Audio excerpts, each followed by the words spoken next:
الفاظ خون میں حرکت پیدا کر دیتے ہیں، غلامی آزادی میں بدل جاتی ہے، انسان کے عمل کی اصلاح ہو جاتی ہے۔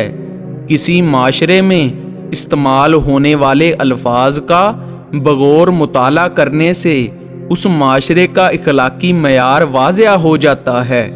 ترقی کرنے والے معاشروں میں اور طرح کے الفاظ استعمال ہوتے ہیں۔ دعا دراصل ندا ہے، فریاد ہے مالک کے سامنے، التجا ہے اپنی فانی اور محدود زندگی کی کسی الجھن سے نکلنے کے لیے۔ میں بہت زیادہ امیر ہوں کیونکہ میں در مصطفیٰ صلی اللہ علیہ وآلہ وسلم کا فقیر ہوں۔ جس آدمی کا آخری سانس مسلمان ہو جائے اس کی ساری زندگی مسلمان ہو جاتی ہے۔ کسی انسان کے ساتھ ایسا سلوک نہ کرو جو تم اپنے ساتھ نہیں چاہتے۔ روح کی گہرائی سے نکلی ہوئی بات روح کی گہرائی تک ضرور جائے گی۔ جو شخص اس لیے اپنی اصلاح کر رہا ہے کہ دنیا اس کی تعریف و عزت کرے، اس کی اصلاح نہیں ہوگی۔ اپنی نیکیوں کا صلہ دنیا سے مانگنے والا انسان نیک نہیں ہو سکتا۔ ریاکار اس عابد کو کہتے ہیں جو دنیا کو اپنی عبادت سے مرعوب کرنا چاہے۔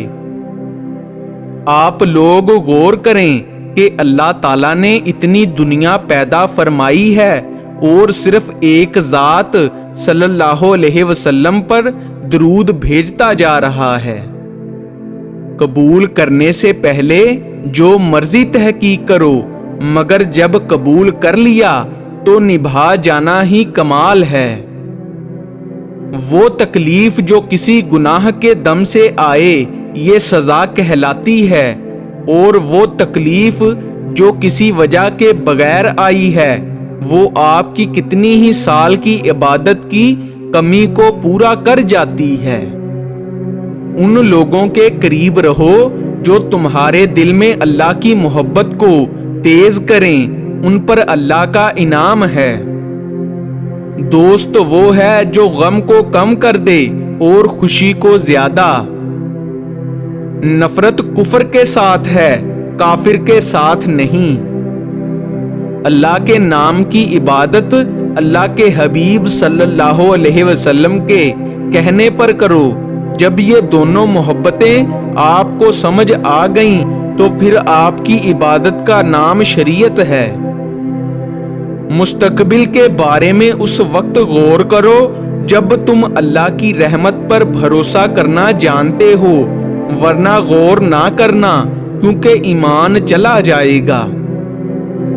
منزل پر پہنچنے کے لیے راستے کی دقتوں کا گلہ نہیں کرتے کیونکہ راستے میں دقتیں تو ہوتی ہیں۔ منافق وہ شخص بھی ہے جو اسلام سے پیار کرے اور مسلمانوں سے دشمنی۔ غصہ کیوں آتا ہے؟ غصہ اس لیے آتا ہے کہ آپ اس انسان کی تربیت اپنے مزاج میں کرنا چاہتے ہیں، حالانکہ ہر انسان اپنا مزاج رکھتا ہے۔